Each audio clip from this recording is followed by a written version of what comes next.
enganathi ukuthi uke usifundise ngoba uma sibuka ipolitiki esikuyo yalesikhathi ipolitiki engasafani nale yakuqala ethi sizonakhela izindlu sonakhela imigwaqo so lesikuyo njengamanje ipolitiki esijule kakhulu kodwa siyafuna nje ukuthi mhlambe ngomhlaba nje eke sakuzwa kakhulu ikhathi eziningi ukhuluma ngawo okuhlambe nje ukusithathe nje usibeke ndawo siza ukuthi yini le ngaka ngomhlaba ngoba kunabantu okusebunyama kakhulu ukubona okusenzima kakhulu kubo kodwa siyathemba ngoba sizele ukuzofunda siyathemba ukuthi namhlanje sonke siyophuma sifundile sonke siyophuma kukhona esikuzuzile ngabe zethu. Yebo ngibonge kakhulu ithuba eninginikeza lona isihloko esihle lesi kakhulu. Mina njengomuntu phela obizwa ngaso futhi isihloko lesi igama elithi Zwelakhe abangetha lona ukhokho lalisho khona lokhu esesixoxa namhlanje. Ngabe igama elithi Zwelakhe lisho ukuthi landlord. Kanti ukhokho ke phela wayezalwe ngo-1895. Ngaba sinethuba lokuthi athi esaphila ngimbona. Then ke isithi ke into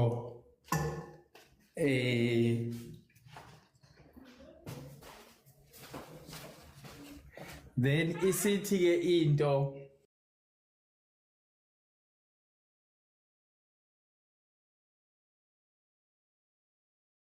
iprofetha lokho esikukho njengamanje. ngabe zethu. Sinendaba lapha ethi yebo khona sisizwe esimnyama besakhelele elengabadi neAfrika yonkana siwuhlobo olucishe malufane ngoko libo zalo nolibo fuzo nesikhumba ke sethu esimnyama bese siyahluka lapha nalapha imbalabala ngenxa yokukhanselana uthola obanye bethu abanolibo fuzo oluqhamuka kumaKhoi and the San behlangana nalabo abaqhamuka from the Bantus uzale abantu ke abacishe futhi baxube kodwa still iDNA isafana. Kunegama ke esingisini elithi settler ithi ke into yami izwekazi umhlaba noma isizinda uma sibumbene siwumhlaba ohlangene ongahlukene izicucu ngokweziqhingi. Loyo mhlaba ungakwazi ukubiza ngezwekazi njengoba silapha eAfrika. Okusho ukuthi ke silakhele sonke leli sihluke ngokuthi sizalelwe kuphi nengxenye yeAfrika. Bese sisuka la esizalelwe khona ngenxa yokufuna nokuswela amathuba noma ukuzwa ukuthi kunamathuba kwezinye indawo bese siyahlela kulezo ndawo njoba sithu bese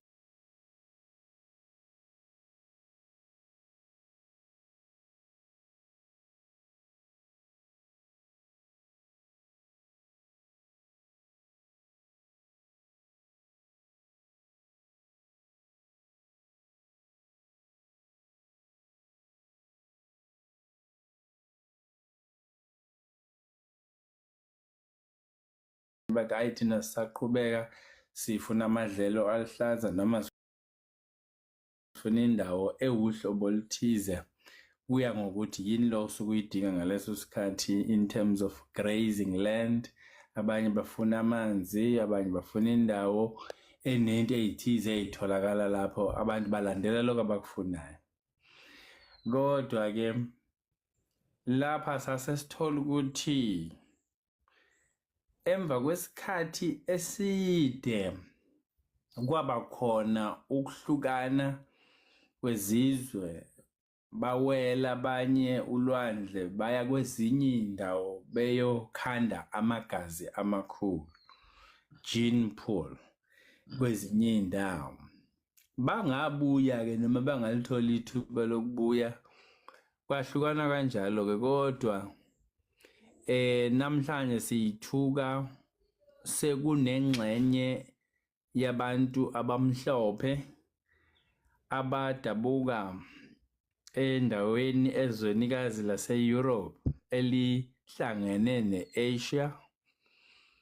Ngisho njalo ngoba umhlaba uwodwa noma beyibize bethi bayi-Europe, kodwa nawuhamba uya ngase-Russia, which is the Eastern Europe, uthola ukuthi bayasondela ne-China noma lokho esesikubiza nge-Asia, okwenza-ke iy'nkolelo zethu-ke zingaqinisekisi kahle ukuthi la sithi China noma i-Asia khona nase-Europe umhlaba owodwa yini noma bahlukaniswa yini, uma inkolelo ithi i-continent ikhandwa indawo esolid engahlukene. Ngizama-ke ukubeka nje amaphuzu ngey'ndaba zomhlaba kuzwe lonke noma kumhlaba wonke jikelele ukuthi izixoxwa kanjani, kodwa lapha sase siba neshwa elibi noma elihle kuya ngokuthi ume ngakuphi. Kwathi e-Europe ngesikhathi kubanda kuhlukene iy'nkathi okungenani ezimbili njengoba thina siney'nkathi ezine zonyaka, seasons of the year. Ngale babe no-extreme summer no-extreme winter, okusho ukuthi kubanda kakhulu for 6 months, another 6 months bese kuyashisa. Kusho ukuthi kuno-6 months la kungasebenzeki khona, akutshaleki, imfuyo ayikwazi ukuphila kuleso sikhathi ngoba kuba yiqhwa. Kwase kuba nomqondo othi ayi man, kunendawo yase-Asia enamakhambi noma enama-herbs or spices angasetshenziswa ukugcina nokulondoloza ukudla kwinkathi esisuke siphila kuyo ngaleso sikhathi sika-6 months kuze kushaye futhi enye inkathi of another 6 months lapho uthola ukuthi sekuyaphileka. Kusho ukuthi ukuze nidle niphile nezilwane nabantu kuzomele nikwazi ukulondoloza izinto-ke ezayilondoloza zayitholakala e-Asia, ama-spices. Nasithi i-Asia-ke njalo sifaka ama-China, sifaka amandiya, ngoba yilapho othola khona lezi zinto. Your Chinese, they are more of ama-herbs, and then your Indians more of ama-spices. So when you put that together, bayakwazi-ke ukuthi bagcine izidlo isikhathi eside. Base befuna indlela-ke yokuya e-India noma e-Asia, laba base-Europe bagcina sebethi abawele kwi-Mediterranean Sea, okuyisenhla ne-Africa, okuyi-border of Africa ne-Middle East ngokwanamhlanje. Kwathola ukuthi lapho sekumile inkolo yamaSulumane, lapho abakholelwa-ke kakhulu kwezempi, baze bethi okunyukulwa uloko sekubiza ukuthi kungcwele umulwa nabantu abangakholelwa enkolweni yakho. Leyo nkolo kidale ukungazinzi kakhulu enhla ne-Africa, okwenza ukuthi izizwe ezazakhele lapho ngenxa ye-civilization eyayitholakala in your like of Egypt. Then base bebona ukuthi akusazinzi kahle ngoba yayinaba lenkolo okuzale ukuthi yo Egypt, yo Morocco, yo Sudan, awuthola ukuthi iyacheleka inkolo le. Naye icheleka babe kuphoqa-ke kwesinye isikhathi ukuthi ube converted, guqukele kuyona, baphinde bamelane-ke naleyo Kristu esiyithola eTopia njengoba silapha nje South Africa kukhona abayibiza ngo-Ethiopian Church. Umbuzo uthi bayithatha blento kanti into that was cascaded noma yehliselwa kwizizukulwane ngezizukulwane kodwa kusahlangenwe lephezulu. Kuhlanganiswa yini ila i-civilization or cradle of humankind ekwakukholela ukuthi ikhona kakhulukazi impucuzeko. Okusho ukuthi i-Afrika iyaziwa-ke emlandweni depending on the times la usuke ukhuluma ngazo, kodwa kwaba nesikhathi lapho imibuso yase-Afrika yayihamba phambili ngokwezolwazi, ihamba phambili ngokwamakhambi, ihamba phambili kwezokufunda, your astrology, your medicine, your law, your philosophy, your religion, zonke izinto zethu zazihamba phambili. Kwafika-ke isikhathi lapho abantu bezizwe njengayo Europe babeza-ke bezothaka bephinde bahwebe baphinde banane basise izinto esasinazo kodwa futhi bebebuka ukuthi bangasigubuda kanjani. Ilapho esayithuka sesinabo Alexander the Great ababaziwa-ke ngokuthi bafika enhla ne-Africa bathatha ulwazi oluningi, kwathathwa nama-scrolls olwazi, izinto esasiyilondoloza ulwazi lwezinto, our experiments. Kwahanjwa nakho-ke kwaya ko-Greek, ko-Rome, kanjalo kanjalo, including indaba yeBhayibheli iyavela ukuthi kune-Council of Nicaea la kwathathwa ama-African scholars aye very good in the story of the now Bible as we know it, but ingqikithi yeBhayibheli, your 10 commandments and all of that, iyatholakala ukuthi kukhona uhlobo olucishe elifane nalokho ngaphambi kokuthi bakuguqule eRome. IRome njalo disintegrated Europe ngokwanamhlanje. Nasithi i-Europe kwakuyilokho esasekubiza ngo-Roman Empire. Yayihamba ke Roman Empire ikapakele nakithi la e-Africa, your countries Algeria, you name it, babe nabile kuwumbuso omkhulu, such that wayekhona nje omnyama, I think Flavius Stephanus, something like that, owaye ugovernor engamele ingxenye yase-Afrika ukuze kuyoshaya what we call England ngokwanamhlanje. Abasafuni-ke amangisi ukuthi kwazeke lokho ukuthi kwakunogovernor owayemnyama owalekelela kakhulu izitha ezayihlasela i-England, which was part of the Roman Empire ngaleso sikhathi. Abelungu-ke bayathanda ukuzazisa engathi ibona abaphambili ngezinto noma kungenjalo. Ingakho kumele siyishintshe ne-education system. Kodwa aqhubeke indaba-ke iqala uma sebehluleka-ke ukuwela through ulwandle olukhulu-ke lwase-Mediterranean ngenxa yalenkolo, futhi beveza ukuthi bangamaKristu coming from the Roman Empire or what used to be Roman Empire. And then kwabaphoqa-ke kusukela ngo-1400 amaPortuguese aqala-ke usiko lokuhamba olwandle baze bafike ey'ndaweni zethu lapha njoba iKwaZulu inaleli igama elithi Natal, ukuthi Natal kuthathelwa uKhisimusi ngokwesiPuthukezi. Bafika uma ufunda imiqulu yomlando ibizwa ngokuthi ngesiPuthukezi Terra de Natal. Nabesho terra means terrain, the terrain of Natal. Bathi iNatal ngoba bona bafika kwakukhisimusi mhla beshicilela leli gama elithi Natal. Seloke lanamathela-ke leli gama kuze kube namhlanje nasifika kwinkululeko yethu ngo-94 nase kuhlonzwa amagama. Leli gama kwathiwa abantu abaningi lapha amaZulu kodwa sinomlando futhi wabantu abangamaPortuguese abafika kuqala lapha basinika leli gama, kunomlando wabo-ke. AmaPortuguese-ke abangabokuqala perfected the skill and the art of sailing in the sea. Vasco da Gama befika in the Cape, Diego befika ko Mozambique nako Angola. Ingakho kwaZulu, eMozambique, Angola kunemvelo yesiPutukezi ngenxa yokuthi kwayinyathela amaPutukezi. Emva kwamaPutukezi kwafika amaDashi ngo-1600, 1652. Baqhubeka la amaPutukezi egcine khona. Kwahamba kwaqhubeka kwaze kwafika u-1800 la sengene khona amaNgisi.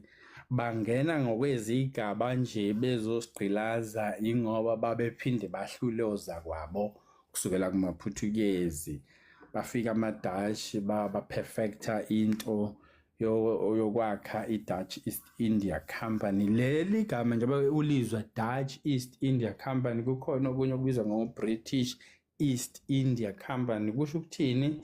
Kusho ukuthi inkampani yayifonywe ilezi zizwe, amaDutch, amaBritish, ukuyofuna these spices. Kwakuyinto enkulu-ke e-Europe uma ngabe une-access to ama-spices, because then you become a big business person okwazi ukuthi wonke umuntu eze kuyena.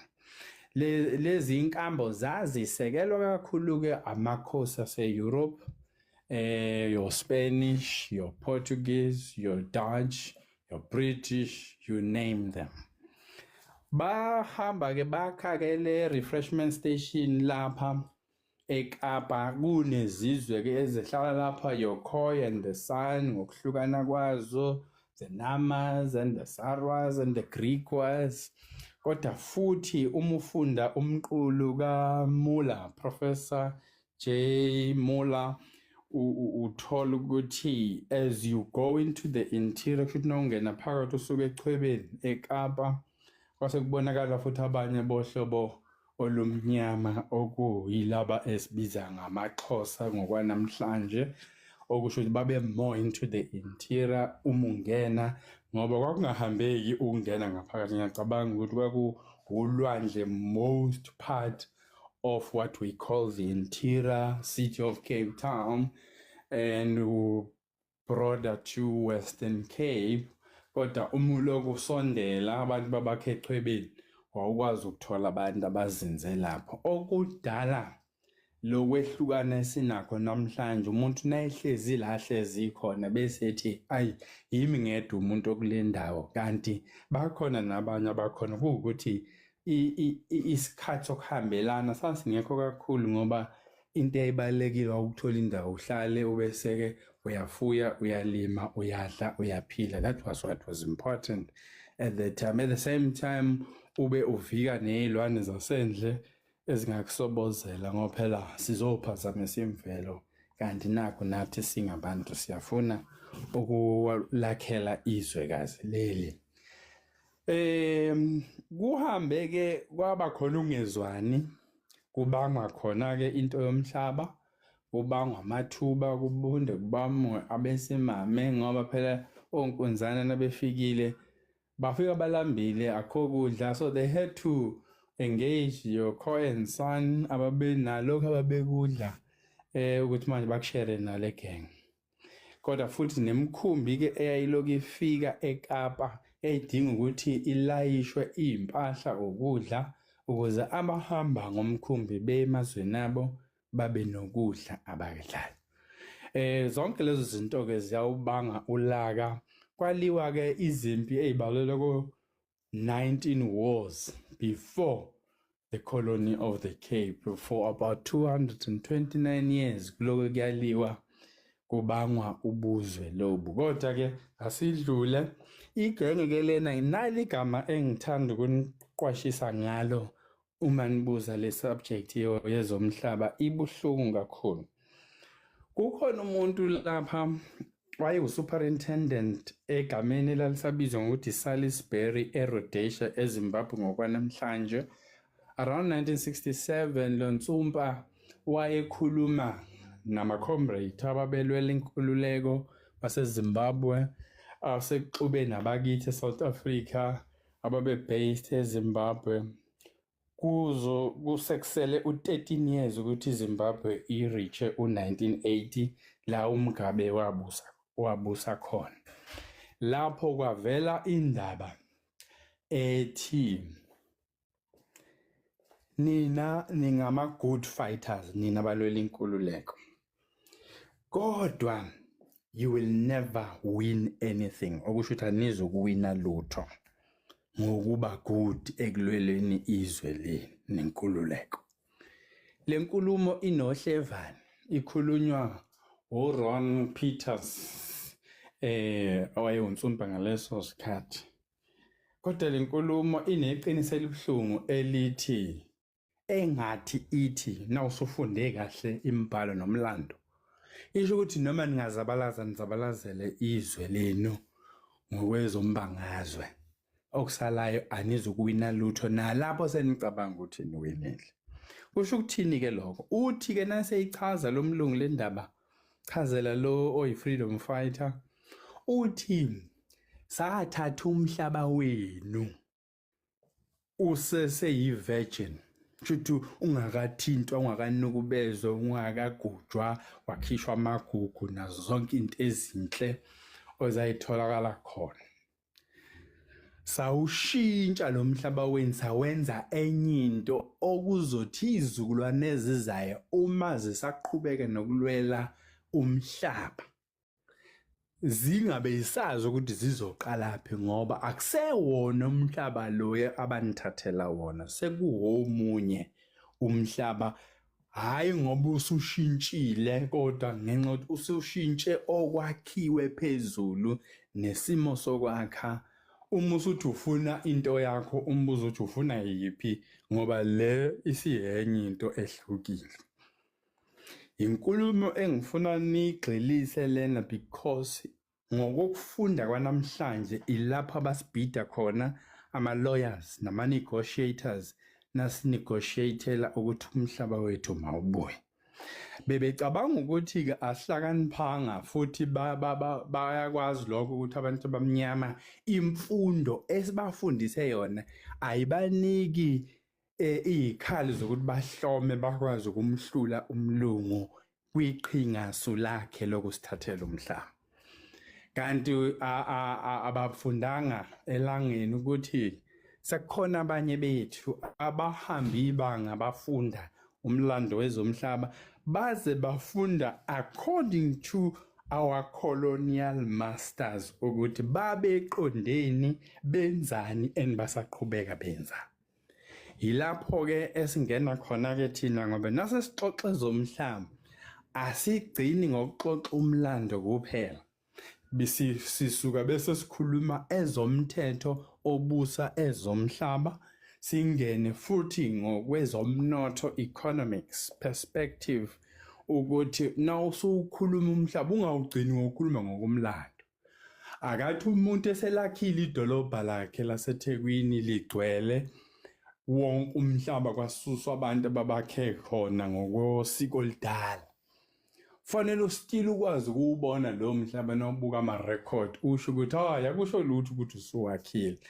Khona bacabanga ukuthi nanguthola usuwakhile emhlabeni wami sekuzomela ngithi ibhidliza yonke leyo ukuze nami ngizokwakha. Cha, akusho lokho. Kusho ukuthi uma usuwakhile emhlabeni wami sengikhona mina njengomnikazi sekwaziwa ohlakaniphile owumnini womhlaba fanele ethi qhubeka uhlale endaweni njengalokho nguthole uhlezi. Into esizoyenza kodwa sizobala iminyaka oyihlezi emhlabeni wami bese sibuka inzuzo oyikhandile kulo mhlaba over the years. Sibuka abantu ababephuma bengena kulo mhlaba bese sithi ngokwe-economics ilento ekuthiwa yi-opportunity cost okusho ukulahlekelwa yinani lenzuzo emhlabeni wakho mhla uthathwa kuze kube namhlanje. Leyo nto iyabalwa kwa-economics, ibalwa njengenzuzo ekufanele inikezelwe loyo owaphucwayo umhlaba. Okusho ukuthini lokho? Kwenza kanjani ke lokho? Kwenza kahle because okwanamhlanje seliqoqekile izwe sekuyaziwa ukuthi uRupert no-Oppenheimer basishaya emakhanda ngokuthi banengcebo eningi yezwekazi lase-South Africa bethi yabo bona bodwa ngamaqhinga abawasebenzisile emva kwezizukulwane kusukela koyisemkhulu wabo bebashiyela ifa kodwa ifa lomhlaba wokuthathelwa abanye abantu. Sikwenza ke ngokuthi ke sibale iminyaka bese sibala ne-value yento eyakhiwe bese sithi ke kuzomela ke unxephezele abanikazi bawo umhlaba ukuze bakwazi to continue with their life because the same way njengoba wabathathela umhlaba wabo baqhubeka bona babahlwempu ngenkathi wena uqhubeka uceba ngawo lo mhlaba. Uma senza lento ekuthiwa yi-demographic parity ukusho ukuthi ukuhlengahlengisa isimo sokuhleleka kwezizwe nenhlanga emhlabeni abakhele kuleyo ndawo. Kufanele sibuke phela ngokosiko lwentando yeningi. Sibuke ukuthi obani abaningi ngokwezibalo. Bese sithi uma bebaningi laba bamnyama njengoba kunjalo vele. So 62 million population eSouth Africa abamnyama cishe bathatha u-90 to 92%. Bese kuthi lokho kuseleke bese kuyakhothoza ke abelungu.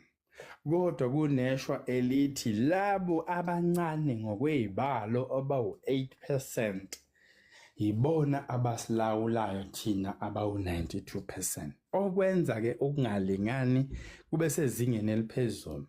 Bathena sebexoxa engxoxweni khona into ebuhlungu futhi abangayixoxi akekho ozonitshela yona lena uyithola engxoxweni kuma minute eCodesa. Kwathi ubaba uMandela nabeyohlala ematafuleni kwaxoxwa igama elithi compromises and sacrifices. Kushuthi ikuphi esizokuzila sikulahle kusilahlekele noma sinikele ngakho ukuze sizuze u1994.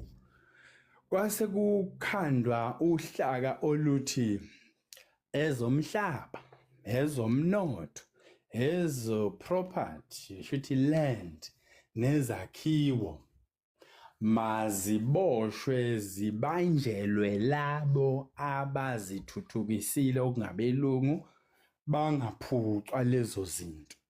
Nina kabamnyama seningangena ke niyithathele ke ihlalo bese niyalibusa izwe kodwa kusalayo nibusa izwe ngokwalezo hlala enihlezi kuzo kodwa ayikho into enilawulayo abelungu balawula everything. So yilapho ke nasithi thina we were outmaneuvered kusho ukuthi azange sikhululeke but sasincetheza ukuthi izwe libe nokuzinza ukuze impahla yomlungu ingagcwelezwa noma ingabhujiswa aqhubeka umlungu akhanda inzuzo esebenzisa umuntu amenze isithunzela sokuthi aqhubeke kube ngazathi ukukhululekile. Yamenyezelwa ke leyo nto umhlaba wonke ukuthi hayi South Africa ilithatha ilizwe yalithatha ngokuthula. Kodwa akukho ukuthula ngoba basiqola ngalendlela ukuthi lesi sizukulwane esiphila namhlanje asazi lutho ngomzabalazo. Abaqhubeki ngisho ukuqhubeka nala oyisemkhulu abagcina khona instead abelungu baqhubeka bathatha naloko okuncane okusele ngakithi. So ke akusasiyo kumzabalazo lo yakakhongolose noma usufuna ukuphusha ngokwanamhlanje kunamaqiniso avelayo abhlungu enza ukuthi ungayimukeli ke kwalento exoxiwe engxoxweni ukuthi uyithathe njengoba injalo ngoba kuneqiniso elithi saqolwa kwalapho. Uyiyeke eyokuthi amakhosi azange ke wona bizwe ke etafuleni uma kuzoxoxwa lezi zinto. Kungani ilahlekeli ke ukuthi hayi kodwa naku nje iNgonyama Trust inakho umhlaba o2.8 million hectares owaphuma engxoxweni. Cha, lowo sizoxoxa sikunikeza ukuthi weza kanjani.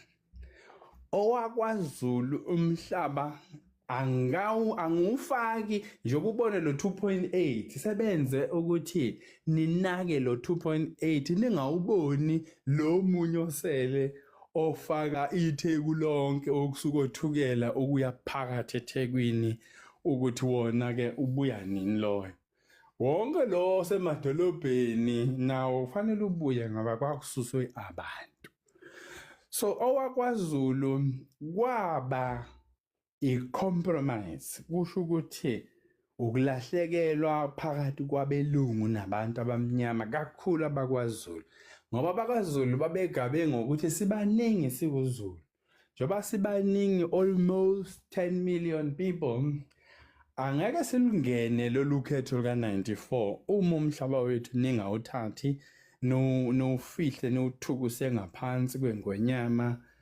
sizizwe ezihlukene zakwaZulu ukuze ungahambi nezingxoxo lezi ezixoxa ukuthi kuzoba nohulumeni wobumbano ka-1994 lapho umnyango wezomhlaba uzoba kuzwelonke bese wonke umhlaba okhona ube ngaphansi kahulumeni iphutha esalenza futhi ukuthi ingakho thina sishiyelwa ukuthi umhlaba uzoba ukahulumeni kodwa abelungu baqhubeka bona baba nalento ekuthiwa private property kusho ukuthi umhlaba wabo wangasese awubalahlekelanga bona thina lo abawuthatha wethu wezizwe nemphakathi besisusa ngokomthetho wasentshonalanga uRoman Dutch and British law awuzange lo mthetho ubuye izinto ezasilahlekela lezo so when we talk today see portfolio committee on land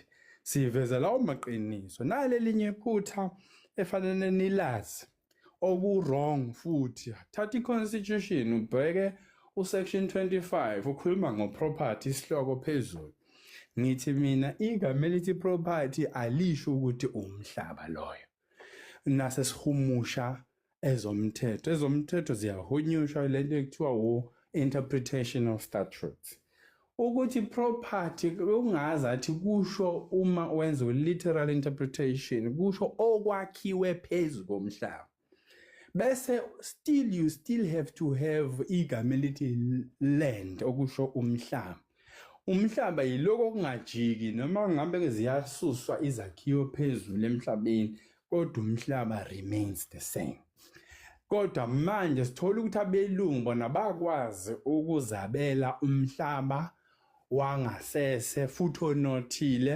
ongabalahlekeli ungunaphakade kodwa umuntu omnyama lo mhlaba wamlahlekela uthotho umlungu walahleka awuphinde ubuye uma ufuna bathi hayi sonxephezela baphinde bathi hayi awukwazi ukubuya lo ngoba sesakha amadolobha kodwa nowacheka lamadolobha ubuze ukuthi ubani owner izakhiwo siyathola ukuthi hawu indoda nje yomlungu eyodwa noma amabili noma amathathu noma amahlanu ashayelana izakhiwo nomhlaba osubizwa ngokuthi idolobha ukhumbula ukuthi lamadolobha athuthukiswe thina siboshiwe singavunyelwe ukungena edolobheni kufanele ube nepasi uma uzongena uphinde ube nesikhathi sokuphuma edolobheni so ke ngiyathanda ukuthi nanixoxa ngezomhlaba uma abelungu benikhwele emakhanda bethi sasingcono kakhulu thina sibusa lelizwe ukudlula nina ngithi mina nobabuza umbuzo othi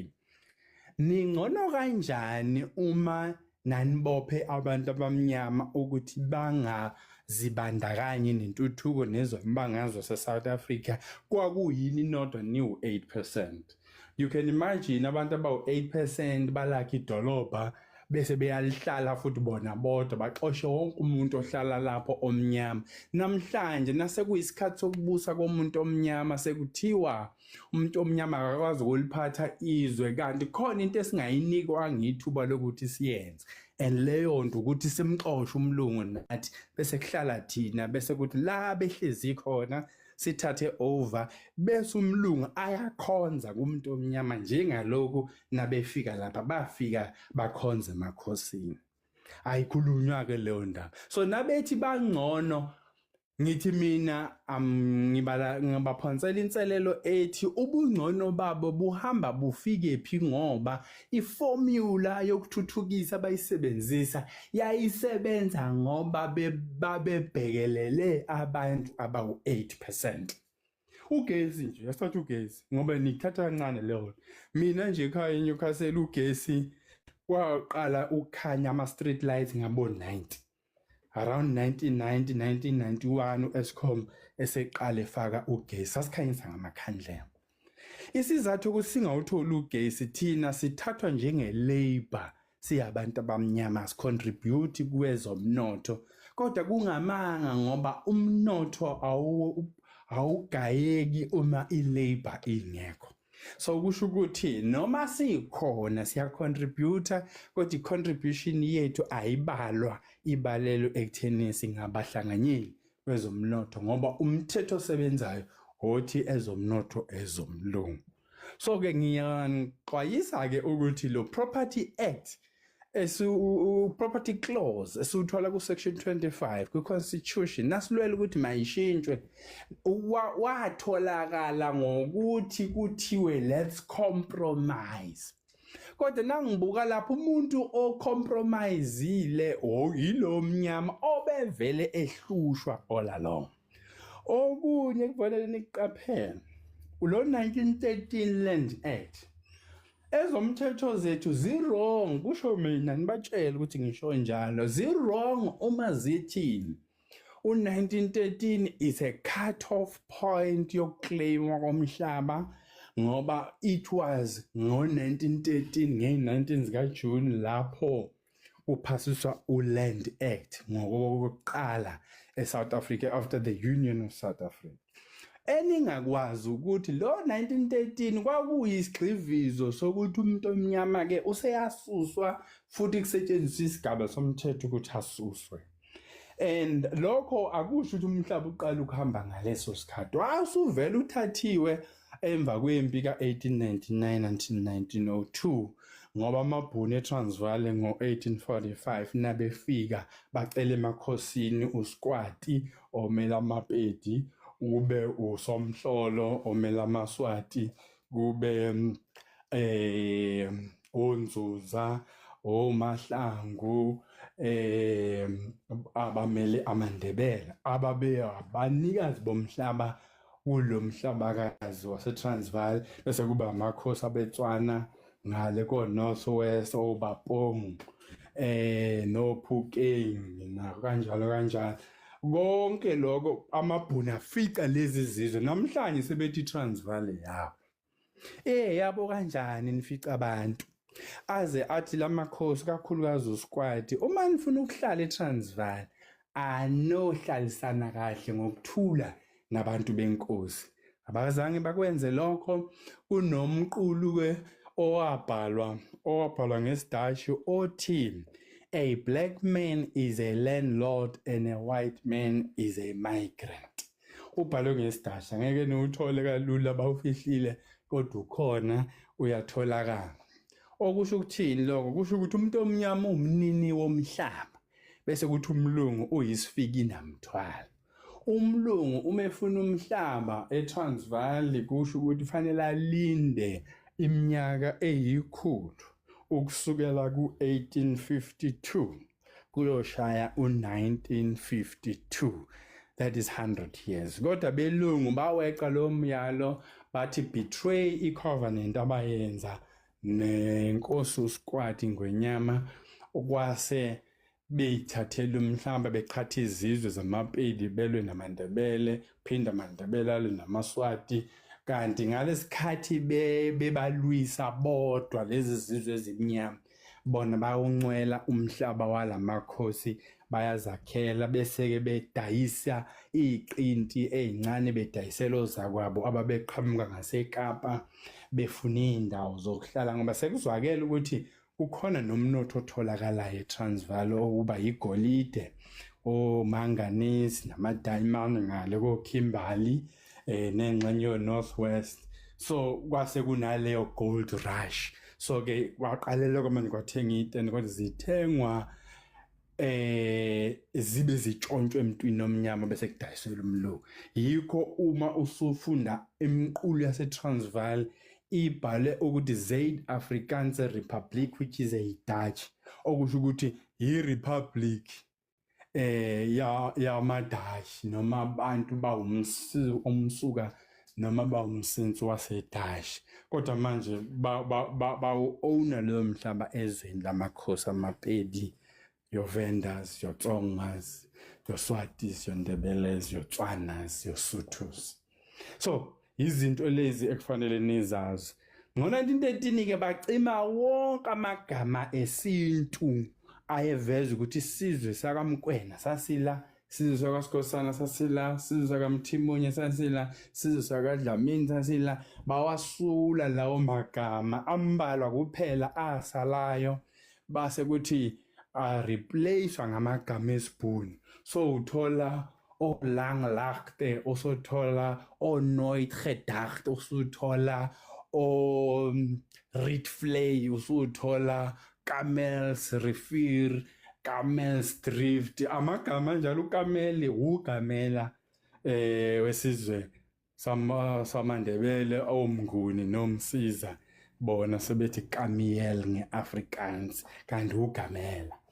Ngiyanisherela nje lezi zinto ukuze nazi lemqulu ke itholakala kwi-census yokuqala ka-1905 lapho kwakubalwa khona abantu abakheleke izwekazi lase-South Africa. So you'll find it umqulu uzobizwa ngokuthi the natives of Transvaal, the natives of Natal, the native tribes of Cape, and then uveza izizwe zakithi ezimnyama, ungamvezi umlungu.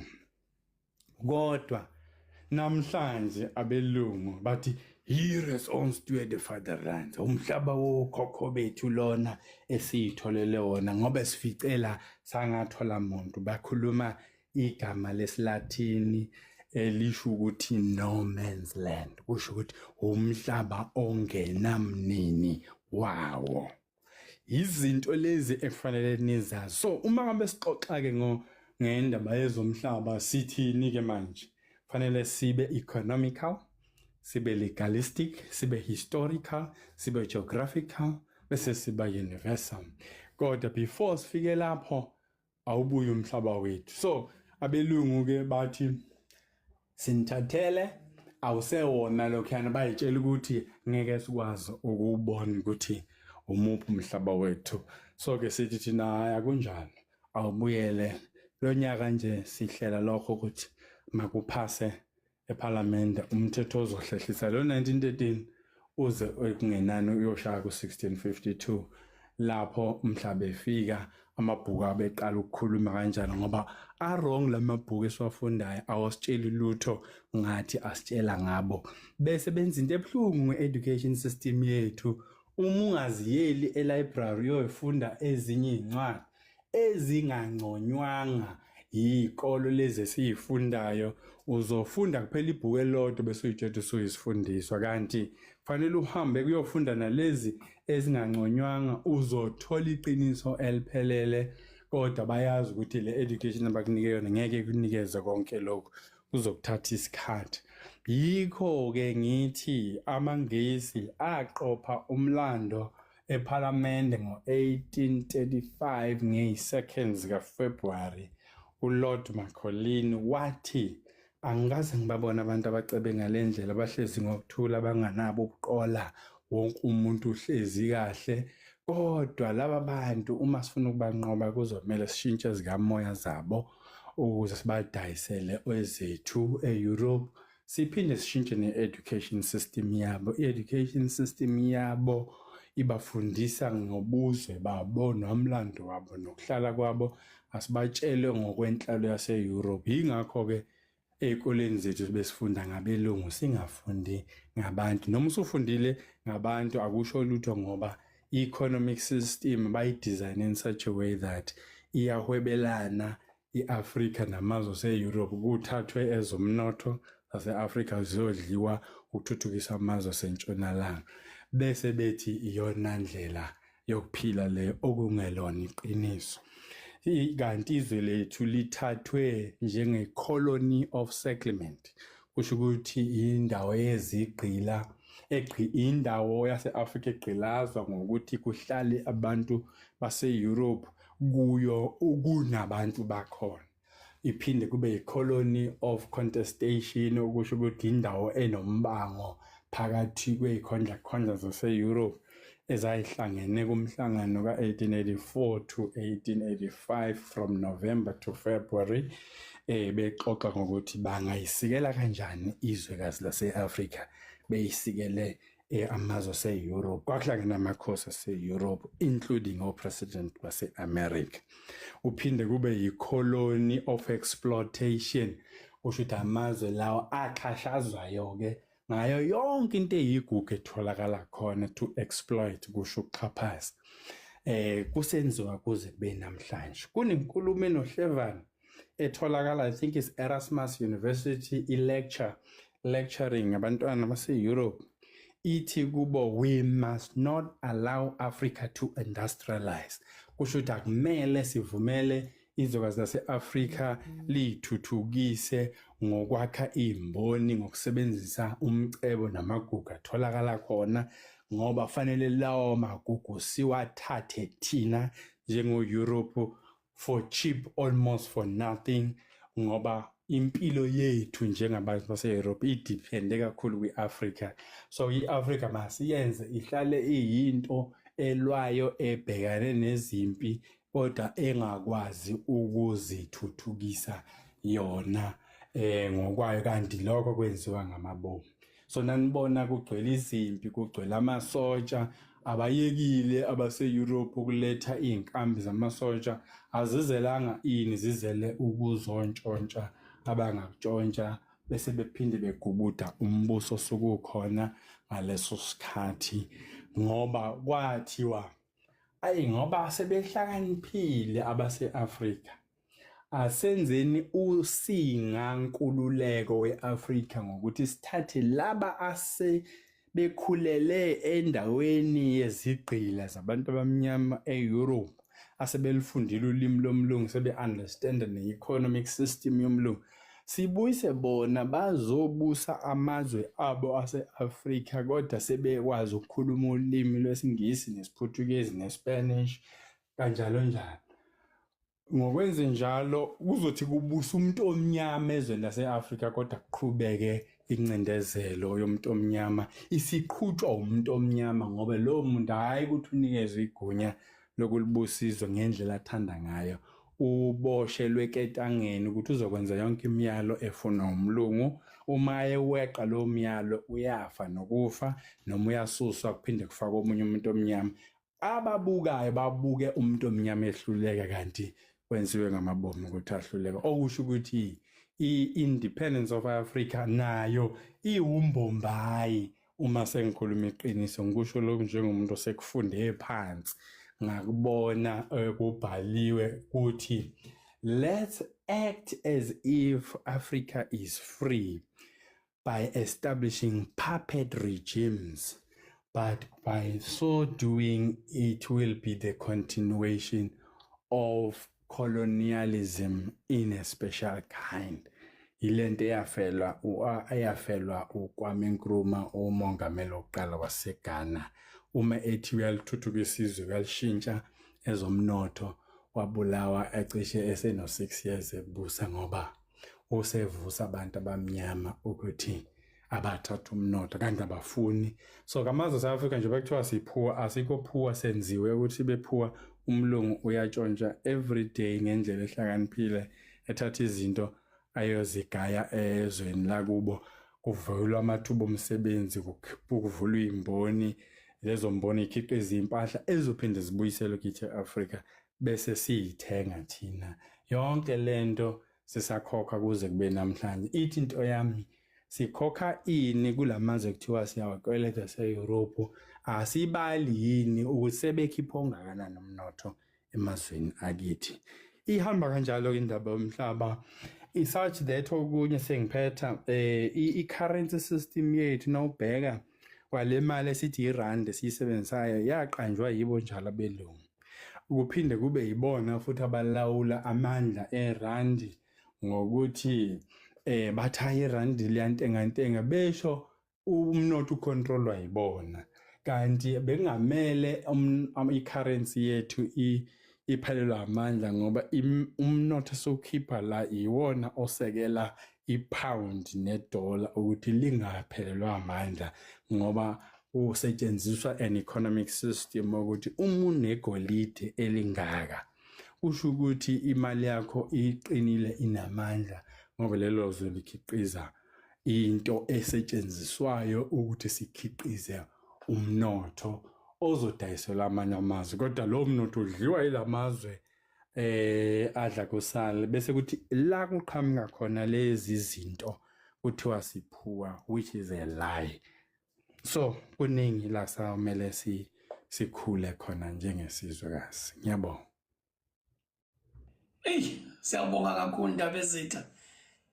Siyafunda, yazi kuningi kakhulu esikufundayo kakhulu. Engathi ngake nje sihlala usuku lonke sihlale phansi sidle ngoba kuyakhombisa ukuthi usiphakela into esivula ingqondo namehlo ekutheni sibone ukuthi kahle kahle kubheke kuphi. Nangu umkhonto wesizwe Ndaba Ezitha ukhona ngiyabuka ukuthi njengamanje sibona abanye ade bekhuluma ngomhlaba kodwa sibuka sebeyisitha somkhonto wesizwe. Umkhonto nanku Ndaba Ezitha ikuphi umkhonto wesizwe ekuphethe nanokuthi umkhonto wesizwe izinto ozozenza lokukhuluma ngakho Ndaba Ezitha kungabe umkhonto wesizwe uyilo yini ithemba lomuntu omnyama lokuthi uzobuyisela konke okudliwe abamhlophe. Kulele kithi nizokhumbula ukuthi umuntu obe nesibindi kithi sonke lapha eSouth Africa uNcamalala uthi uNcamalala nawuhlala naye phansi ngikuvezile kancane kwenye inkulumo nina uNcamalala nimbona namhlanje esewupresident but abaningi bethu abangakwazi ukuthi ubaba omkhulu wakhe uNongejeni inkantolo yalapha eNkandla ibizwa ngaye. uNongejeni wahamba noLangalibalele Dube ngo-1913 upresident wokuqala kaKhongolose wakwazi ukuqopha umlando amakhosi ekhala ngalomthetho ka-1913 bethi abawufuni bawuqopha wahambela wonke amakhosi waqoshwa lowo mlando ewuqopha ngekha-anda ngoba phela wayengakwazi ukubhala kukhethwa nje uLangalibalele ngoba wayesewudokotela ebuye eMelika ngenxa yokuthi ubaba wakhe kwakuyikholo lokuqala lalapha kwaZulu uJames Ngcobo. Yindaba uLangalibalele ebizwe ngoDube kodwa uyise kuNgcobo e-America babehluleka ukubiza isibongo esithi Ngcobo. Wayesethi ke hayi nani ngakwazi ukuthi Ngcobo noDube bayadlelana isizwekazi leso base bethi hayi kungcono sokubiza ngoDube ke. Kungani ebizwe ngoLangalibalele na ngo-1873 kwakusaphila inkosi kwakuzalwa inkosi kwakuboshwa inkosi uLangalibalele wamaHlubi eboshwa eRobben Island. Eboshela ukuthi wayetholakale nezikhali mhla besebenza eKimberley kugujwa iDiamond. Then kanti bahalela umhlaba wakhe wamaHlubi lapha eMtshezi nabo Mnambithi kanjalo uzofika koNewcastle njoba koHadebe baseseholandlord kulezo ndawo. Then amagama ke uwathola kanjalo uLangalibalele uthiwa uLangalibalele. Leli uJohn phela ke oJohn njengoba beseBhayibhelini uyise yikholo lokuqala so kwakuyi-crown yokuthi ikhola lethu lokuqala noma ezalwa akabe nalo phela igama lesikholwa wamnikeza kuJohn. Kodwa ke ungizama ukunichazela ngoNcamalala ozozalwa yena ngo-1942 kodwa already ngo-1913 uyibaba omkhulu wakhe was already active ngendaba yomhlaba. So engizama ukuthi akayincelanga nje into uNcamalala la kuKhongolose usevukela uKhongolose, cha, abantu abalahle imandate yezomhlaba uyu uKhongolose. Njengoba begubha u113 years, ugubha u113 years lapha amakhosi nabafundisi bahlangana eVryhoek eBloemfontein bekhala ngawo lo mthetho. Namhlanje ungazathi seluyashintsha ulimi, seluthu ulimi silwelwa ukuhlala ndawonye nabelungu singacwasani. Hawu, manje ubani ocwasa omunye kwezomhlaba akusuye yini umlungu? Ubani ogweve nomhlaba akusuye yini umlungu? Ubani ogweve nomnotho akusuye yini umlungu?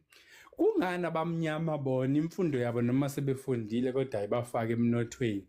Yingoba sifunda imfundo le ekwakuthiwa Bantu Education eyenzelwe ukuthi sibe izisebenzi einkampanini nasembonini zabelungu. Imigwaqo eminingi nemizila yesitimela nina njengoba niyibona umlungu eyigqaja ethi ikhandwe uyena, iqinisa abanganitsheli yona ukuthi kwakuthathwa amadoda emakhosini alapha kwaZulu ukuyokhanda leyo mgwaqo bengakhokhelwa ukukhanda leyo mgwaqo. Obaphoqwa i-law of uPaul Tax ka-1906 lapho umfoka Mancinzi uBhambatha wathi hayi ngamane ngivuka umbhejazana silwela ukuthi uthiwa uma ungafuni ukuyosebenza emayini ukhiqiza umnotho ozodliwa umlungu uzoboshwa uboshelwe ukuthi awunayo imali yokuthela. Okwakuwusiko lalenziwa abantu into yokuthela base ke besiphoqa ukuthi siyosebenza ngenkani. So ke nasithi i-forced labor sikhuluma amaqiniso ukuthi kwawungakhokhelwa ngisho ukukhokhela. Kwaba umanka nje ukuthi sikhulume ezama-wages ukuthi uhole imali ngoba as an economist mina ungayenzani imali ungekho umnotho ongawuthenga ngaleyo mali ngoba awuvunyelwe nokuthi uparticipate kuwo. So ke uNcamalala ke uvusa lawo maqiniso. So ke uMK uzoveza nje iqiniso ukuthi kulesi sizukulwana ke sisukumeni ngoba khona into errong esiyenzayo njengendle emnyama. Uma babamkhulu bethu okay basilimazile angisherelela kakhulu. Uma ethi umlungu asifundiseni abantwana bamakhosi imfundo yabelungu yasentshonalanga ukuze uma sefika ekhaya exoxa noyise bangazwani ngenkulumo ngoba umntwana ufunde imfundo yomlungu esho ukuthi izwe elomlungu akusile lo muntu omnyama. So lengane izolwa inqamuka ikhanda iphikisana noyise yashintsha into yokusithatha kobaba besisesikoleni yajika yaba yichilo kithi ngoba izingane zethu azisakholwa ukuthi izwe elethu bathi izwe elomlungu baze ukuze kubhalwe phansi abakholwa ukuthi uyakwazi ukwaqamba amanga ngento oyibhale phansi until nasekuvela elinye iqiniso uthola sekulate iphutha selenzekile ne-damage has been done. Ilento esiyiyo namhlanje abantu abayingozi kakhulu ithina esifundile ngoba sifundela amabhuku umlungu asinike wona esikoleni wangasifundisa ngalawa mhlaba esithathela izinto. So na uthi into eyakho uNcamala usevela njengomuntu onamanga, umuntu omelene noKhongolose, omelene nabelungu kanti yingoba bevikela iqiniso uNcamalala azolikhuluma ngoba uyalazi uNcamalala lelo qiniso. Now uMK ke umele lokho sizama ukubuyisa umzabalazo owake wakhona. Okubhlungu sesiphikisana nabafowethu nozakwethu abasetshenziswe iyo isystem yomlungu ethi khona igama leAfrikaans elithi toenaandering. Leli gama ethi toenaandering kusho ukusondelana kwamakhaladi esondezwa nama-Afrikaner ngenxa yolimi. Isizathu kodwa ukuthi uwenza amakhaladi akholwe ukuthi bayingxenye yombuso wabelungu bayalwazi ulimi lomlungu. kodwa bakwenzelwe ukuthi uma bezama umbimbi nalabo abamnyama abakhuluma isiZulu nesixhosa nesitswana nesisuthu bese bebona ngathi bona bangcono ngoba umlungu uyabancamela kunathi ngoba siphinde thina ulimi lomlungu singalazi kanti usafuna ukuqhubeka mgqilaze bese kodwa futhi emlwisa nalaba bebala lethu ukuthi yilwani nodwa khathi nilwa ingale nkathi umlungu uyaqhubeka uyalutha uyathatha izinto yingakho lungekho uzinzo namhlanje ukulwa kwethu silwa sodwa ukuphumelela kwecebo lomlungu ngoba uthi sebeyibambile into yethu abantu abamnyama ukuthi thina sibagqilazile asibenze ke manje abalwe bodwa sithatha oyedwa omnyama semphakamise phezulu abe namandla eze imali asidlule sonke bese sonke siyasondela kuye nasesondele bese kuvela iqiniso ukuthi hayi naloyo umphumela wokulawulwa umlungu bese siphinde futhi kujivazeka umzabalazo wethu so ke sizomela lezo zinto so ibalekile lenkulumo sixoxeni nje kuqala sibe on the same par of understanding ukuthi yini le ngisho ngiyithatha amabhukwini omlungu nina niwafundanga iqiniso lelo qala so umlungu wenza ngakho konke ukuthi ahlale iqhinga lakhe elipholisha licwebezele lidlulela izolo bese kuthi ingane ezalwayo zizalwe kule system ilento ekuthiwa abanye bethu sebeqeqeshiwe ukuthi babe ama supporters of a white system ecindezela umuntu kube nabantu abathayi kodwa mina lento yina ngiyithanda khathi esho njalo uyaphumelela umlungu ngoba kwaba neprofeto futhi abayikhipha ngesikhathi sikaFervoet ukuthi mhlazana umuntu omnyama eliphatha lelizwe simnikeza u25 years after 25 years uzolithatha izwe umuntu omnyama libuyisele kumlungu yilo GNU abebewenza last year nge29 zika May where our president wafoma intathi government of national unity kanti iqiniso lithi loya government of national unity ka94 kwakuumbombayi ngoba kwakunezinto okwamele zisilahlekele ukuze singene etafuleni koxoxa nomlungu one of them was land secondly economy third property engxoxweni kukhodezo asixoxa ngalezo zinto uma ufuna ukuyithola fanele ulandele ingxoxo ezazibanjwe eceleni emzini kaOppenheimer eBrandhurst lapho ke wayixoxa nedlanzana encane labaholi bethu ezingazange ke zibe part of the mainstream agenda yingakho ke sila sikhona kubeleke kuthiwa hayi abantu babambeni kanti sebefuna ukubuya bathi ayisenibusile isikhathi eside 30 years liyanehlulizwe kanti babengazange balidedele kwaseqaleni kodwa benza a big media campaign worldwide ethi South Africa successful liberation baMandela usikhululile azange azaqale uMandela about ngo208 eAmerica wayesalistwe njenge terrorist eAmerica njoba washona ngo2013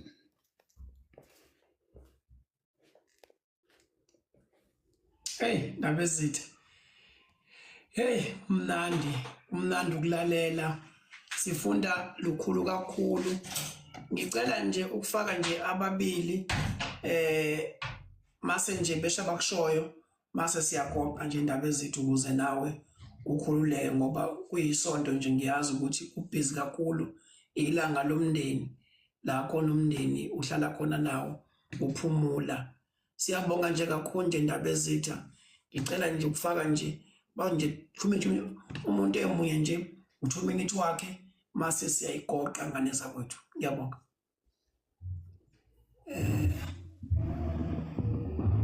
olwangithi siyakhuleka nina bakomkhulu siyakhuleka enhla nasezantsi sikhuleke inkatheko yonke nenqolobane nensika yakithi kwaZulu namakhosi neinduna nendlula mithi yakithi kwaZulu sithi isandla sedlula ikhanda kwanda kwale umthakathi siyakhuleka futhi kundaba ezethu siyabonga kakhulu asazi ukuthi sobonga sithini uma kusekhona abantu inhliziyo zabo isenoNembeza wabo usengakubo bengasinikeli kumadle kwavuma iGovlanche idlalo wonke leli esikhuluma ngalo namhlanje. Okwami nje ukubonga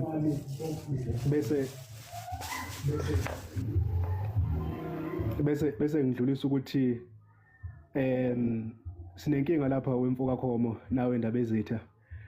Sinenkinga engifisa ukuthi engazathi njoba senikulolu hlangothi lokulwela umuntu omnyama. Ke siyibuke ngoba isilimaze kakhulu ngicabanga ukuthi into eniyaziyo.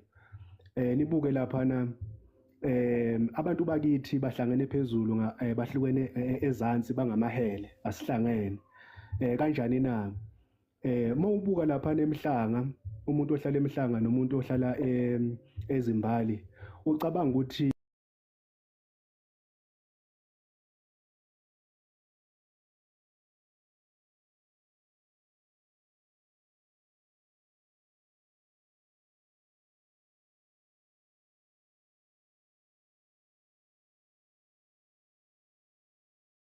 kanjalo noSesantini ucabanga ukuthi ucabanga kangcono kunomuntu ohlala elokhuzaneni ko-Alexandria. Lokho kwenza ukuthi thina singabantu abamnyama singabi nawo amandla ukuthi mangabe sithi sifuna ukulwa silwele izwe lethu ngendlela efanele sihlukane phakathi ngoba lo umunye umuntu ucabanga ukuthi laba abantu mabekhala bethi bathanda ukukhuluma kakhulu laba bantu laba abafuni ukusebenza abafuni ukuzenzela izinto zabo ngaso sonke isikhathi mangabe sikhuluma sikhala ngabelungu njalo sikhala ngabelungu yini thina esizenzela yona thina bekhohle ukuthi njengoba eseshilo indaba ezithi ukuthi izwe lethu alikazi labuya nomnotho wethu akwazi wabuya yonke into okungeyethu ayikazi yabuya namhlanje sisancela ithupha ngoba abanye bethu bajabulela kuba izigqila lezi zanamhlanje ezikhokhelwayo ukuthi uyavuka emsebenzini kuphela kodwa egcineni kwakho konke isizukulwane asisali nalutho ngoba uma sihlulekile thina isizukulwane sanamhlanje isizukulwane esizosa emva kwethu sisazophila lempilo esiyiphilayo naso futhi masihlulekile ukusukuma sihlangane sibe yinto eyodwa asivumeni kulungile abantu bakwaXhosa abezwani nabantu bakwaZulu abantu bakwaZulu babafuna abantu bakwelokhuzana bamalobedu abantu bamalobedu abawafuni abantu bamatsonga babafuna abantu bakwaVenda abakwavenda abawafuni amandebele awafuna amaswati thina ke kufanele ukuthi ke sesibheke ke manje ukuthi njengoba sinalokhu kuhlukana lokhu esinakho kusizaphi thina ukuthi abantu bakwaZulu bekhombane nabakwaXhosa yini esingayenza esosenza ukuthi sihlale phansi sibe negoli elilodwa noma sibe nenhloso eyodwa okuwumhlaba nomnotho esihleli phekwawo lapha ezweni lakithi othathwa insuku zonke uthathwa yiwo amadle kavuma egameni lokuthi bakwazile ukuyenza lento yenzeka lento yokuthi abasihlukanise bese beyasinqoba ye divide and conquer and rule ngaphezulu kwayo yonke lento lena manje ke thina ke ngiyafisa ukuthi lapha emkhuntweni ngoba siyabuka sibukela kude noma sibancenxa abantu ukuthi abantu abake bebuke ngapha emkhuntweni kukhona into ezayo kodwa kufanele ukuthi nathi lapha ngaphakathi lapha emkhuntweni sikhombise le unity lena esikhuluma ngayo singaphakathi ukuze laba bantu lapha bangaphandle nalaba besezansi bezokwazi ukuthi mabe bebuka lapha bebone lento eyigatsha ngiyaxolisa ukubiza igama likaMntonaphi Njangeni bebona igatsha lokubambelela ekuthenini ke kunethemba elikhona la ukuthi umkhonto uzowubuyisa umhlaba uphinde ubuyise umnotho wakithi singabi izicela nkobe ezweni lobaba mkhulu bethu singabo khamsangithele sibe yimkhovu kahulumeni njoba namhlanje siyimkhovu kahulumeni njoba ngikhuluma nje nawe mfoka khomo uma ungakhuluma indaba ka350 ukuthi ayivalwe baningi abantu abangakudla bekufele ilento ezohulumeni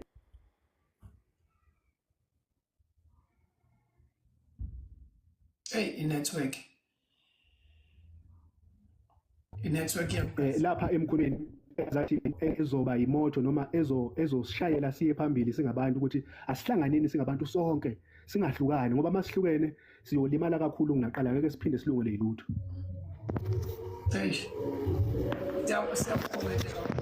siyabonga kakhulu Magema siyabonga kakhulu ndaba ezithi iyakulimaza network iyakulimaza network cha mina benza ngiseyinto abenza sehluhlukwe lapha kodwa ke kufanele labenza vela manje angingabhinqa amagulu engathi ngemuva ngoba vele igwele izinto kanjani ithemba likini madoda izwe lobuya masihlangene ikakhulukazi amadoda bahlangana ikwebhana sizokwazi ukubuyisa ulokhuzana umnotho wakithi sibuyise yonke into engeyethu lefanele sibe ngakithi. Ngiyathobeka ninabendlovela amandla makubo umusa ukuthi sonke siyabonga. Siyabonga Magema, siyabonga kakhulu Magema, ayikuzwakele. Sizocela sengisaba kusho ukubiza amagama mhlambe nje uNdaba Ezitha futhi naye. Nangu Prince ANN. Prince Usho mina noma usho khona omunye? ukhona laphayana uPrince.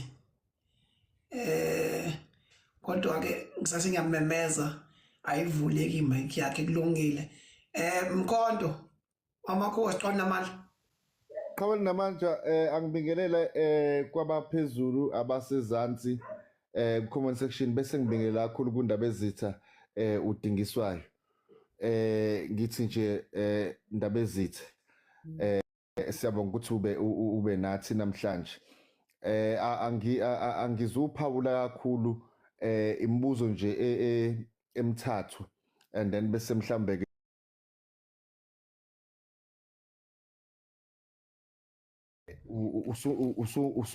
usungifundise kakhulu. Ngiphethe la idiary yango 2020 engazange izigcwale. Ama-page awu4 impela asegcwele. Nami sekuzokuba kumina ukuthi ngiyakwazi ukuthi ngihambe ngiyobheka okunye ukuthi ngithasisele. Mhlambe umbuzo oqala Ndaba Ezitha mhlambe ama-minutes aphelele eCODESA atholakala kuphi? Ngoba lawa alaphana ku Google ana 58 pages. I don't think ukuthi kwahlalwa insuku ezingaka kwakhona ama talks about talks before then bese kuzokuba nama minutes awu 58 pages nje kuphela. Talks before then but nama minutes awu 58 pages nje kuphela. Indunia ngiphazamile nama minutes Ayivale kwa mic. Okay. All right. So bengisakubuza ukuthi mhlambe ama minutes aphelele eCODESA mhlambe how can one get hold of such meetings? I mean such minutes so that ezokwazi ukuthi afunde akwazi ukuthi abone okwakwenzeka. Okwesibili attached to that Ndaba Ezitha ukuthi ngikubone kancane uma bukhuluma eParliament noma mhlambe unama lectures endaweni ezithizini. My question is unayo mhlambe I social media platform or social media platform where one can get hold of ama teachings zakho in as far as land is concerned, because kwayimanje like babukhoma kulive babukhoma kuningi okushilo umuntu angathanda ukuthi akwazi ukuthi engage ngakho, but ngenxa yesikhathi we won't be able to do that because baningi nabantu abafuna ukubuza. That was my first question.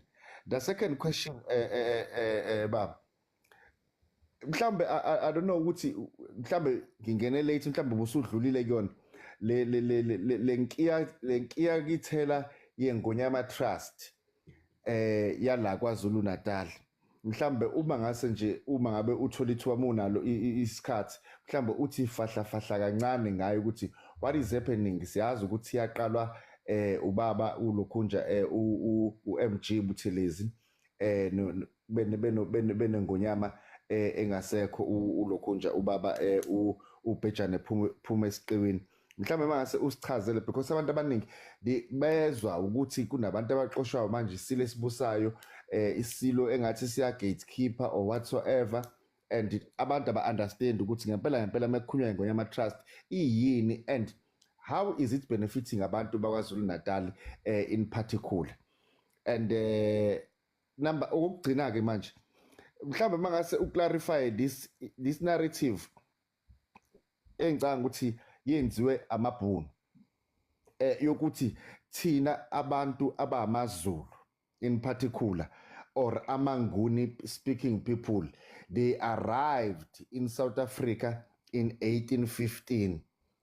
Bathi bona bafika qala ngo1652 base bevese be well established by the time thina sifika abantu abawumsinsi okuzimela lana amakhuyi amakhoyi nama Hottentots thina abanye siqhamuka enhla neAfrika mhlambe so that sizokwazi nokuthi mesiphendula abantu sibatshena ukuthi that is a narrative that is being driven by inina white monopoly capital so that bezokwazi ukuthi baqhubeke basiqole umhlaba wethu singakwazi ukuthi sithi sinezwi kulomhlaba ngicela ukuma lapho nje okwamanje ngoba baningi abantu engicela ukuthi bafuna ukubuza ngiyabonga Ndabezethu. Ngicela nje ukufaka nje uSindi mase-ke Ndabezethu. Commanders ngiyabonga ukwamukeleka ngibulisa kakhulu kuNdabezitha ngokuzithoba okukhulu babukhoma ngiyabulisa Mkhonto ngiyabulisa kuye nasenzansi kuma comment sections. Ndabezitha kunento okokuqala nje engathanda ukuthi ngiyibonge ukuthi leadership yasekhaya iyakwazi ukuthi isizele ku TikTok la sitholakala khona ngobuningi sikwazi ukuthi sithole umhabulo onje. Uzosisiza ngani lo mhabulo Ndabezitha? Uzosisiza ngokuthi uma sidebate nabantu sidebate nabo with ama-facts singaloko sibhibhidla umlomo siloko siziluma amalimi siyazi manje ukuthi uma sikhuluma sizokhuluma into ephathekayo uma ngabe kukhona la ngilekha khona ngiyacontact ubaba uKhomo ngicontact uMkhonto ngiyacontact omisa bakhona bayasifundisa sikwazi ukuthi sikhulume into ephathekayo ngani ngoba kusasa siyafisa ukuzibona sizimbokodo ezimela uMzansi Afrika ezimela iMK ngelinye ilanga nje nawo mangala nizongibona eParliament angidlali nani ngizobe ngithi nje uMkhonto mawugwaze ngani ngoba isikhathi sokudlala iMK isikhombile ukuthi asisadlali manje siyaphambili isikhathi sokudlala nokuncetheza masiphele manje yizwani nje uju olungaka esiliphathele uNdabezitha ngiyazibuza ngithi babukhomo sonke lesikhathi beyikuphi loju oluningi olungaka siyalufihlelwa into esaziwa ngayo ukuthi beze kithi uma kuzovotwa kuphela Ndabezitha mina angifuni nje ukumosha ngiye kude ngiyabona lento abathi ukwetshisa ngesixhosa ngingumxhosa kodwa ngesithanda isiZulu ngiyabona ke iMK kunento eyenzile kumina ngoba ulimi lami seligxile kakhulu esizulwini ndiye libale noba ndiyathetha uMisa ke uvela ndingcoliseke kodwa ke into ebalulekileyo let us debate ngama facts uma kuzoba khona ama live abanje uCommander uMkhonto usekashilo siphatha ipen ne-diary commanders siyabhala ngithi kuthiwa sifundanga kwa-MK let us have a pen and a diary siyabhala lapho ungazikhona uyabuza ukuze sazi ukuthi kwa-MK siyafunda siyahabula siyaphambili Ndabezitha ngelinye ilanga ngiyakutshela ngithi ngizobe nginawe eParliament la eMpumalanga ngimile manje ngibhizi ngifuna umama ubukhwebane yazi ngenhliziyo yami yonke ngifuna ukusebenza amagano angidonsa ngapha nangapha kodwa ke ngithi nje kwagogo angisabuyeli ngagapha ngisho idliso lakhona ngisalifuna futhi alisasebenzi okukhona nje ukuthi uMkhonto manje awusadlali nengane isikhathi sokudlala siphelile manje ku late sonke siyabona amaqiniso angaka besiyowathola nini ubani bekazi ukuthi kunengcula buchopho ezinje kwaMK Ndabezitha kunye nomkhulu la khona Nkosi yami ubaba uNxamalalo uNkulunkulu asigcinele nina asifihlele nina sikhona sizimbokodo nazi ukuthi we are right behind you all sikhona sithi gwaza Mkhonto gwaza baba uKhomo uyangazi ngingakhuluma kusephandle angibonge Siyabonga kakhulu Ndabezitha ngidedele nje kuwe baba Kulungile cha asibonge kwaba sebephawulile ama minute ngizosho into ngifuna ukunithela ngiyibonkomo abantu ababerana i-Constitutional Assembly is our current president ubaba Cyril beno Ruth Meyer wayemele i-National Party njengamanje that is now 30 years ubaba Ramaphosa beno Ruth Meyer baya advisana lapha e-President's Office e-Union Buildings kusho ukuthi kusaqhubeka lento ababeyenza 30 years ago bekwi-Constitutional Assembly uma nina aniboni kodwa unalo 30 years of knowledge ukuthi kwenzakalani upresident wethu implement izinto abavumelana ngazo 30 years ago uyazenza njengamanje hamba uchecke online who is his current advisor ucheck uRuth Meyer ukuthi akaveli yini as the advisor of the president umbuzo wami uthi azoza advise ubaba uRuth Meyer advisor ngantoni yini le ayeke amakhehla amnyama amakhehla akhulela emzabalazweni afuna uku-advise umlungu yini ashoda ngayo noma yini elethwa uRoof Mayor ezobuyisa umhlaba wethu na ucabanga nje wena nje uyihlalele la uhleli khona uma kungasikho ukuthi asiqhubeke la sigcine khona one loyo number 2 lawo ma minutes akuye ke yena nje upresident wethu unawo not nanithola ithuba nibuzena ngqo uthi apha ma minute navumelana ngokuthini ngoba phela umizwe nithi likhululekile lawo ma minute must be made public kodwa manje kukhona la bebewenza behind the scene ukusho ukuthi angekho ezandleni zabantu ngoba u30 years uphelile those minutes must be declassified kusho ukuthi angabasavikelwa ukuthi angasondezwe ebantwini isizathu sokuthi angasondeli ingoba bayazi ukuthi compromise yonke into esesiyibonile in 30 years so ayatholakala so eParliament what we will do sizocela ukuthi masi declassify so faka isicelo sika request of information act bese ukuthi enziwe public okumnandi ngoba upresident wethu uye vele owaphetha kuye and so ke sizokwenza njalo ke nani nanithola ithuba lani ngakhona nibokwenze njalo ayatholakala akhona kodwa aboshiwe ngoba izinto lezi uRupert naye ethanda ethakasile adamane epotshoza on media ukuthi nazi ivumelana esavumelana ngazo omazibuse babelungu athi nangu Thabo Mbeki wasayina apha esayina on behalf of utata no tata basayina apha iningi into eyenziwa engakhulunywa engakubeka nje kuqonde ukuthi umkhulu badlala ngaye kakhulu ngoba uthena sebemhlukanise nobaba uOliver not uOliver but uWalter Sisulu uRaymond Mhlaba uMark Maharaj washesha waphuma oAndrew Mlangeni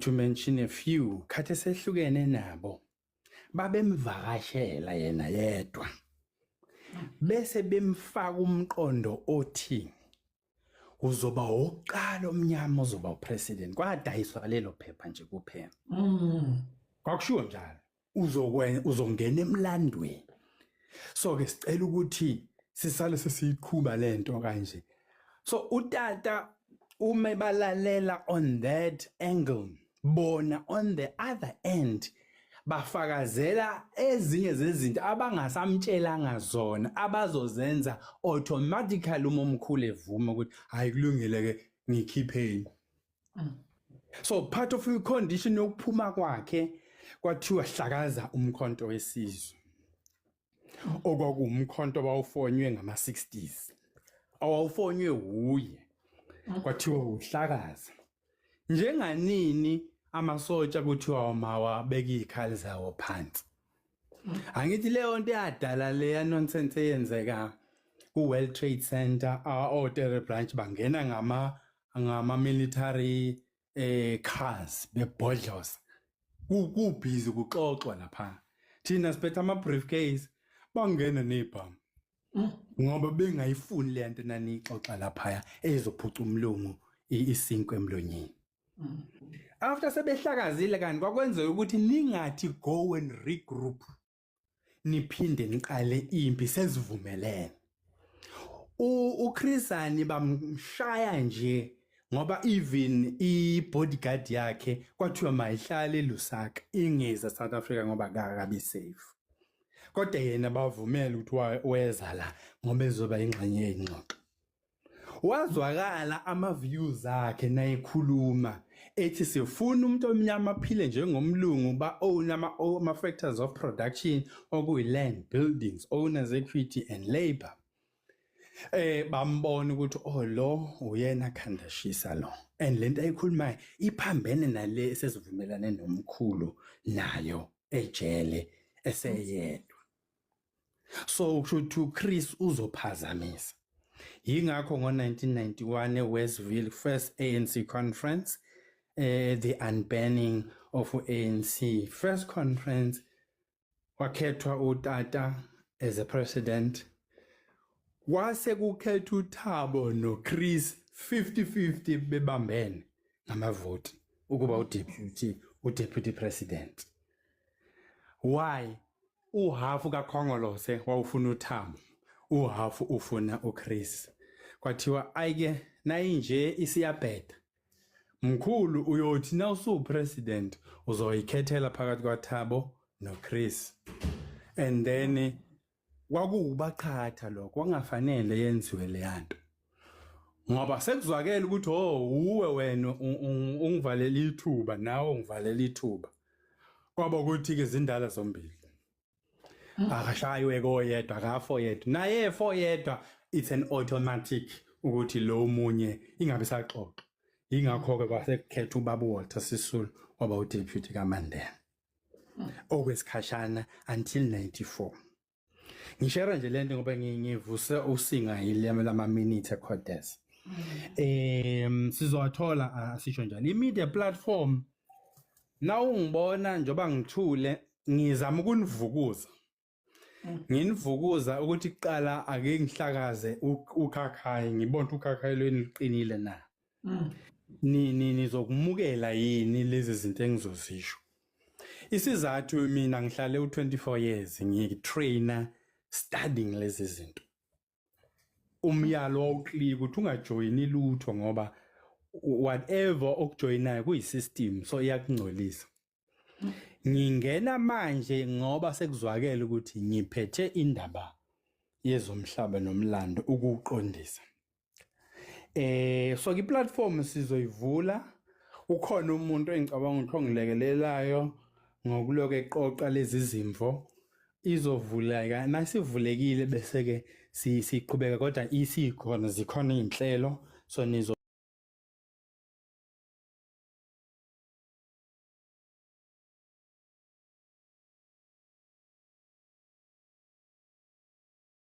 months we had to hit the ground running sifike nakuthiwa ezomhlaba ingangingizi ngishaya ikhamba straight